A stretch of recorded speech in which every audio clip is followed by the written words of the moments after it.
আসসালামু আলাইকুম ভিউয়ার্স, কেমন আছেন? আলহামদুলিল্লাহ আমি ভালো আছি। আশা করি আপনারাও ভালো আছেন। আজকে আমাদের বর্ষার সিজনের একটি খুব সুস্বাদু একটি ফল এবং অধিক পুষ্টিগুণ সম্পন্ন আমড়া। তো সেটার মোরব্বা বানালাম। তো এজন্য আগে আমি আমড়াগুলো ধুয়ে কেটে নিয়েছিলাম।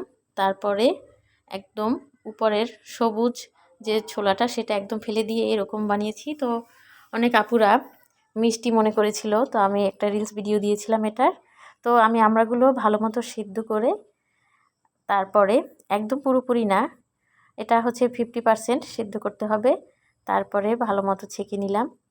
আর এখন আমি কড়াইয়ে নারকেল বাটা এবং এর সাথে চিনি আর একটু সামান্য পানি, এটা নারকেলের পানি ছিল, সেটা দিয়ে এটা রান্না করব। আসলে আমাদের গ্রামগঞ্জে এভাবেই আমড়ার মোরব্বা রান্না করে, আর এটা খেতেও ভালো লাগে। আমড়াটা ছিলে তারপরে একটু কেচে নিতে হবে, আর এই জন্য আর কি মোরব্বা সাধারণত আমরা কেচে নেই সেরকম।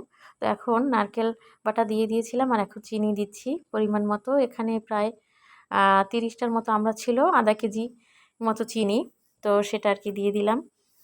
আর এখন কিছুটা গরম মশলা দিব, তো একটু দারুচিনি আর এলাচ দিয়ে দিয়েছিলাম। এখন সেটাও একটু ভালো মতো নেড়ে চেড়ে কষিয়ে যখন চিনিটা একদম গলে যাবে তখন আমি আমড়াটা দিয়ে দিব, সেদ্ধ আমড়াটা। তো এজন্য আর কিছুটা লবণও দিয়ে দিলাম। এটা কিছুক্ষণ কষিয়ে নিব যেন একদম চিনিটা গলে যায়। আসলে আমাদের বর্ষার মৌসুমের যে ফলগুলো এক একটা এক এক রকম। এখন তো তালের সিজন, কিছুটা তেলও দিয়ে দিয়েছিলাম।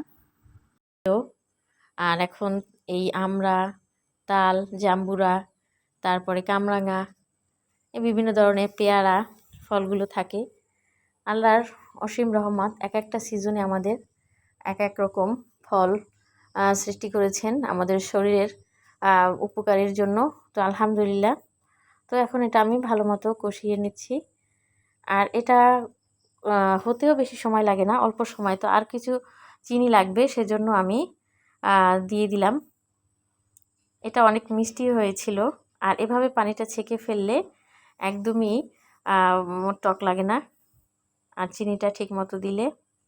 তো এটা এখন এভাবেই রান্না করতেও আর বেশি সময় নেব না, যতক্ষণ পর্যন্ত এটা চিনিটা গলে যায় এবং আমড়ার ভিতরে চিনিটা শুষে নেয়।